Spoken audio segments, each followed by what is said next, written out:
Friends, आप सभी का स्वागत है आपके चैनल निधि सफारी पर। तो वीडियो को स्टार्ट करने से पहले सबसे पहले ये बताना चाहती हूँ, आज की वीडियो में भी हम लोग करेंगे पर्यावरणीय अध्ययन से संबंधित कुछ सवाल। और ये बताना चाहती हूँ कि अभी तक जो पेपर आता था उसमें सिर्फ हिंदी में ही प्रश्न लिखे होते थे, तो जो बच्चे इंग्लिश मीडियम के हैं उन्हें कुछ परेशानी होती थी। इसलिए यूपी टेट के प्रश्न पत्र को अब द्विभाषा में भेजा जाने लगा, मतलब कि इंग्लिश और हिंदी दोनों में मिलेगा, बाइलिंगुअल। ठीक है, बस यही जानकारी देनी थी कि अब जो टेट या सी टेट किसी का भी पेपर होता है तो उसमें सभी प्रश्न हिंदी और इंग्लिश दोनों भाषा में होते हैं, ताकि जिन्हें हिंदी नहीं आती वो इंग्लिश में समझ सकें और जिन्हें इंग्लिश नहीं आती वो हिंदी में समझ सकें। लेकिन अगर कभी भी किसी प्रश्न में कोई कमी होती है तो हमेशा इंग्लिश वाले को ही सही माना जाएगा, ये बात आप ध्यान रखें। चलिए, ये तो हो गई ज्ञान की बातें। अब शुरू करते हैं आज की वीडियो। तो आज हमारा पहला सवाल है भारत में महिलाओं के लिए आरक्षण की व्यवस्था कहाँ है? लोकसभा में, मंत्रिमंडल में, विधानसभा में, पंचायती राज्य संस्थाओं में। तो सबको मालूम है पंचायती राज्य संस्थाओं में होता है, तो आपका ऑप्शन हो जाएगा ऑप्शन डी, यानी कि ऑप्शन 4। क्लियर। अगला प्रश्न है हमारा, किसी राज्य के राज्यपाल की नियुक्ति के लिए कम से कम क्या उम्र होनी चाहिए? उम्र क्या होनी चाहिए? 35 वर्ष, 50 वर्ष, 45 वर्ष या 30 वर्ष? तो यहाँ पे आपका उत्तर है ऑप्शन ए, जो कि है 35 वर्ष। क्लियर। नेक्स्ट है, सूची 1 एवं सूची 2 का सुमेलन करते हुए सही कूट चुनिए। ठीक, यहाँ पे आपको ये पूरा सवाल कुछ इस तरीके से हुआ। भारतीय संघ, उसका अधिकारी कौन है? राज्य का अधिकारी कौन है? नगर निगम का अधिकारी कौन है? और ग्राम पंचायत का कौन है? तो भारतीय संघ को कौन प्रदर्शित करता है? प्रधानमंत्री, सरपंच, राज्यपाल या फिर मेयर? तो सबको मालूम है भारतीय संघ के लिए आपका क्या होगा? प्रधानमंत्री। क्या होगा? प्रधानमंत्री। ठीक है, तो यहाँ पे आप देखिए ए ऑप्शन के लिए ए का विकल्प केवल आपके ऑप्शन 2 में है, तो सीधे सीधे ही आपका ऑप्शन 2 हो जाता है। फिर भी अभी आपको और तरीके बताती हूँ। अब जैसे हमें मालूम है ग्राम पंचायत के लिए कौन होता है? सरपंच। तो आप ये भी देख सकते हैं डी में बी कौन सा है, तब भी यही आपका आ रहा है। ठीक है, तो किसी भी तरीके से आपका यही उत्तर आ रहा है। राज्य के लिए होता है राज्यपाल, तो बी का सी होना चाहिए। ठीक है, बी का सी भी इसमें है। क्लियर। फिर आपका नगर निगम के लिए होता है मेयर, तो वो भी आपका ऑप्शन सी का डी। ठीक है, तो ये आपका ऑप्शन 2 सही हो जाता है। कहने का अर्थ ये है कि वैसे तो हमें हर एक चीज़ का पता होना चाहिए, लेकिन इस प्रश्न में अगर आपको एक का भी सही उत्तर पता था तो आप आसानी से उत्तर निकाल सकते हैं, थोड़ा सा दिमाग लगा के। अब बढ़ते हैं अगले प्रश्न की ओर। अगला प्रश्न है हमारा, अनुच्छेद 356 का प्रथम प्रयोग कब और कहाँ हुआ था? ऑप्शन ए है बिहार में 1958 में, जम्मू कश्मीर में 1956 में, केरल में 1959 में और मध्य प्रदेश में 1957 में। तो यहाँ पे आपका उत्तर है ऑप्शन 3, यानी कि केरल में 1959 में। अब इस अनुच्छेद में क्या होता है क्या नहीं, इसकी मिलेगी डिटेल वीडियो, लेकिन उससे पहले आप लोग जरूर सर्च कीजिएगा गूगल पर, बताइएगा कि क्या है अनुच्छेद 356। ठीक है, आगे बढ़ते हैं। अगला प्रश्न है, नगर निगम द्वारा कौन सा कर लगाया जा सकता है? मनोरंजन कर, चुंगी कर, गृह कर, उपरोक्त सभी? कौन सा कर लगाया जा सकता है? ठीक है, तो यहाँ पे आपका उत्तर है सभी कर लगाए जा सकते हैं, तो ऑप्शन 4। अगला है, पूर्वा किस अधिभाष में शामिल है?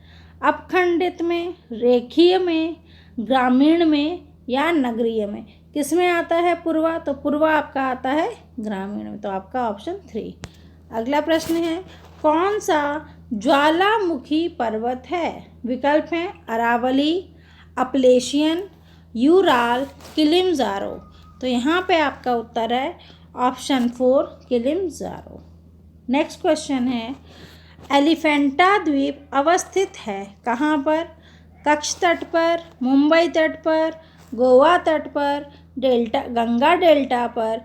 तो आपका उत्तर है ऑप्शन 2, मुंबई तट पर है आपका एलिफेंटा द्वीप। नेक्स्ट है, मानसूनी वन पाए जाते हैं जहाँ वर्षा होती है।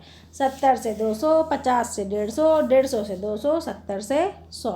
तो आपका उत्तर क्या है? आपका उत्तर है ए पार्ट, 70 से 200 सेंटीमीटर। तो आपका ऑप्शन एक सही हो गया। कार्बी एंगलोंग पठार विस्तार है प्रायद्वीपीय पठार का, तिब्बत का, हिमालय का या शान पठार का? तो यहाँ पे उत्तर है ऑप्शन ए, किसका? प्रायद्वीपीय पठार का। ठीक। अगला प्रश्न है, निम्न में से कौन सा अचल जीव का उदाहरण है? अचल जीव का उदाहरण कौन है? यूप्लेक्लेक्टा, काइटन, लीच, इग्नस। तो यहाँ पे आपका उत्तर हो जाता है ए पार्ट, यूप्लेक्टा, यूप्लेक्टेला, कुछ इस तरीके का अटपटा सा नाम है इसका। तो आपका ऑप्शन ए सही हो जाता है।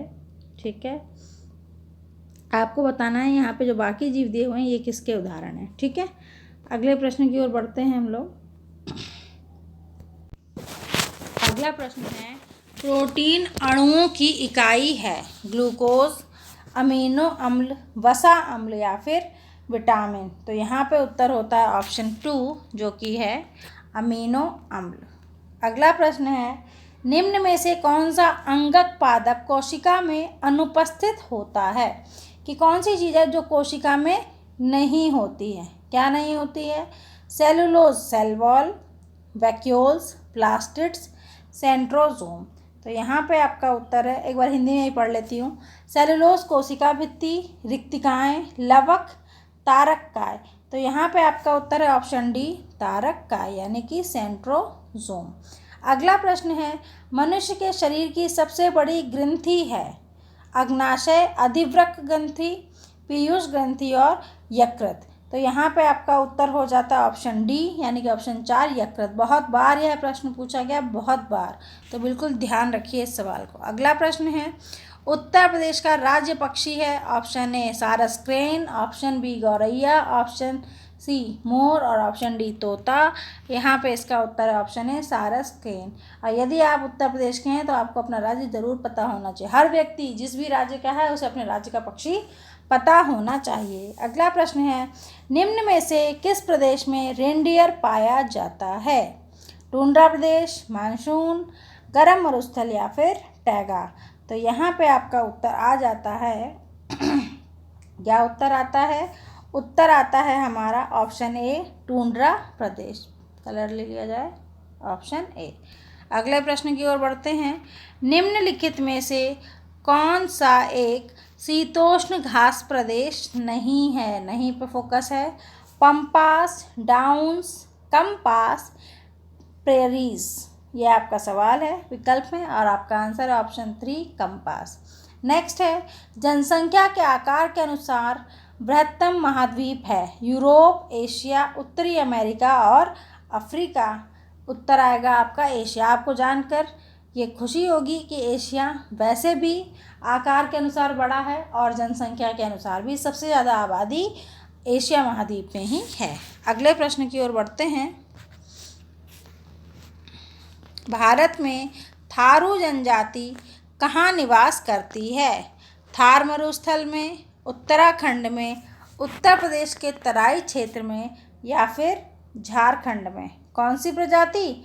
थारू प्रजाति आपसे पूछ रहे हैं। तो यहाँ पे आपका उत्तर प्रदेश में आपका उत्तर प्रदेश के तराई क्षेत्र में जो कहा गया है या उत्तराखंड में, दोनों ही उत्तरों को सही माना जाता है। ठीक है, क्योंकि जो उत्तर प्रदेश का तराई क्षेत्र है वही अब उत्तराखंड में चला गया है। ठीक है, तो एग्ज़ाम बनाने वालों को कोशिश करनी चाहिए कि एक सवाल के ऐसे उत्तर दें जिसमें केवल एक ही विकल्प सही हो, वरना वो सवाल कहाँ चले जाते हैं? विवाद में चले जाते हैं। क्लियर।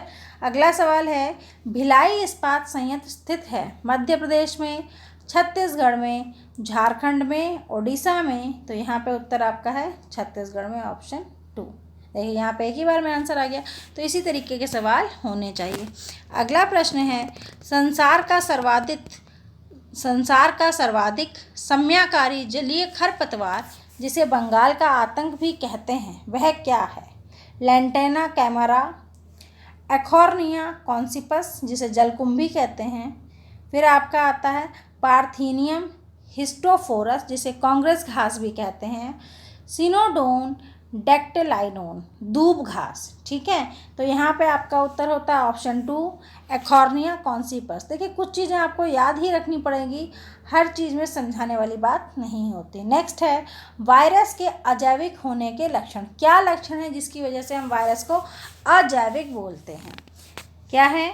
इसमें वंशानुगत सामग्री नहीं पाई जाती है। ठीक है, यह प्रजनन नहीं कर सकता, इसमें प्रोटीन नहीं पाया जाता, इसको क्रिस्टल के रूप में परिवर्तित किया जा सकता है। तो यहाँ पे इसका उत्तर है ऑप्शन 4। यही इसकी खास बात है कि अजैविक होने का क्या लक्षण है कि इसको क्रिस्टल के रूप में परिवर्तित किया जा सकता है। नेक्स्ट है प्रश्न हमारा, पादप हार्मोन जो फलों को पकाने में सहायता करता है, ऑक्सिन, साइटोकाइनिन, जिब्रेलिन, इथाइलिन। तो यहाँ पे आपका उत्तर हो जाता है, यहाँ पे क्या कह रहे हैं, यहाँ पे आपको हमने पादप हार्मोन बताए हैं जिनके द्वारा फलों को पकाने में सहायता मिलती है। तो यहाँ पे आपका उत्तर होता है इथाइलिन, यानी कि ऑप्शन नंबर 4। क्लियर? नेक्स्ट सवाल की ओर बढ़ते हैं। स्वतंत्र रूप से भूमि में रहने वाला अवायवीय जीवाणु जिसमें नाइट्रोजन स्थिरीकरण की क्षमता होती है वह है Azotobacter, Azotobacter, Clostridium, rhizobium, vibrio. तो यहाँ पे आपका उत्तर होता है ऑप्शन 2 क्लैस्ट्रोडियम। क्या होता है? क्लैस्ट्रोडियम। निशान लगा लेते हैं। अगले सवाल की ओर बढ़ते हैं। अगला सवाल है, किस प्रकार का डीएनए कोशिका में सामान्य रूप से पाया जाता है? ए डीएनए, बी डीएनए, सी डीएनए, जेड डीएनए। तो यहाँ पे आपका उत्तर है ऑप्शन नंबर 2 यानी कि बी डीएनए, ये नॉर्मली पाया जाता है। सन 1853 में भारत की पहली यात्री ट्रेन चली थी बम्बई से पुणे के बीच, कलकत्ता से अलीपुर के बीच, बम्बई से ठाणे के बीच, कलकत्ता से दमदम के बीच। तो सबको पता है ऑप्शन 3 बम्बई से ठाणे के बीच। यह भी बहुत बार पूछा गया, बहुत परीक्षाओं में पूछा गया, बहुत इंपॉर्टेंट है। नेक्स्ट है, एशिया का सबसे बड़ा पशु मेला आयोजित होता है। कहाँ आयोजित होता है?